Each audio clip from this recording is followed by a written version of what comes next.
How big is your world? As world builders, one of the biggest decisions we make early on in the process is scope. And when we're talking about sci-fi settings, it's often much bigger than just a single planet or even an entire solar system. So how do you measure the size and power of civilizations on a galactic scale? Well, one real-world tool is called the Kardashev Scale. But what the heck is it? And how can we use it as world builders? I'm Janet from World Anvil, and I'm a professional world building consultant. So let's fire up the Starforge and talk about world building sci-fi societies. Proposed by Russian astrophysicist Nikolai Kardashev in 1964, the Kardashev Scale evaluates hypothetical alien civilizations based on the energy they can harness. The original Kardashev Scale includes 3 categories. A Type 1 civilization is usually defined as one that can harness all the energy that reaches its home planet from its parent star. For reference, we currently use less than 0.1% of solar energy that hits our little blue planet. We're not even Type 1. A Type 2 civilization is capable of harnessing the entire radiation output of its own large star. This would require technology like a Dyson sphere. And a Type 3 civilization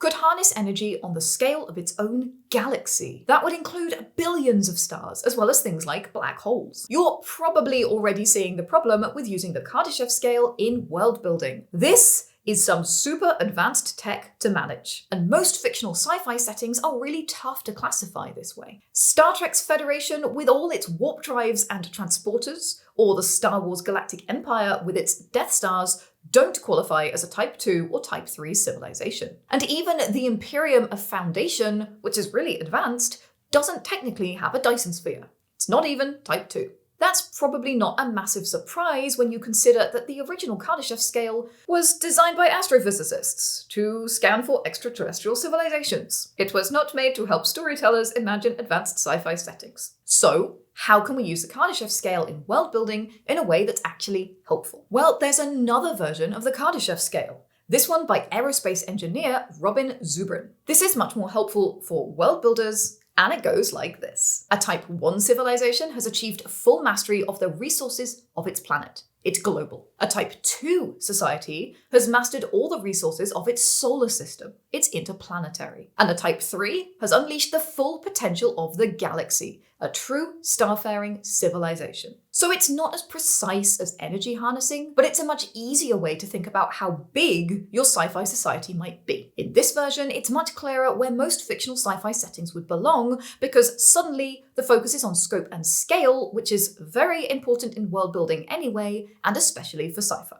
While you can technically world build your setting forever, you can't actually world build forever. Defining the scope of your sci-fi setting means that you don't have to build an entire universe, no matter what Marvel says. It's important to know what the scale of your epic space adventures will be. Knowing whether you're dealing with a single planet, an interplanetary, or even an intergalactic civilization helps you define what kinds of conflicts your characters will be dealing with, and how much influence they can realistically wield. It can also help you narrow in on your subgenre. For example, a solarpunk utopia or a cyberpunk dystopia are often a planetary civilization, with a global council or a technocracy that rules the whole world. A space opera is often a galactic civilization. And yes, for reasons, it's usually an empire. These kinds of decisions have a lasting impact on your world building, so it's important to think about them early. The World Anvil meta walks you through these and many more foundational elements as you're starting to think about your world, so you can create your setting in an organized and efficient way and make better decisions for your whole world. The World Anvil meta can also be used as a diagnostic tool for pre-existing settings that need some focus or have gotten out of hand. Check out the link in the description for that free world building tool. So if you're not feeling the Kardashev scale,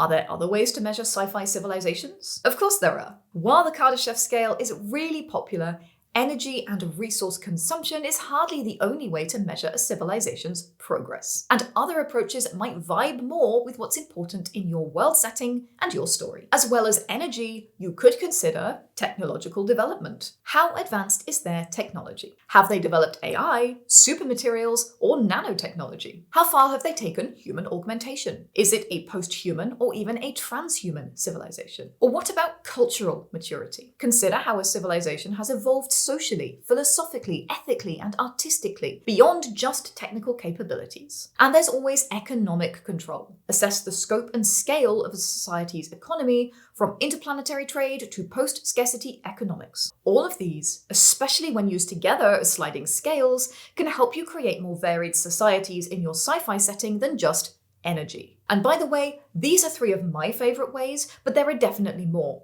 Diplomacy, military, biological tech, and throw your own favourites into the comments. And please inject this video with some like energy while you're there. That's all from me, so grab your space hammer and go world build.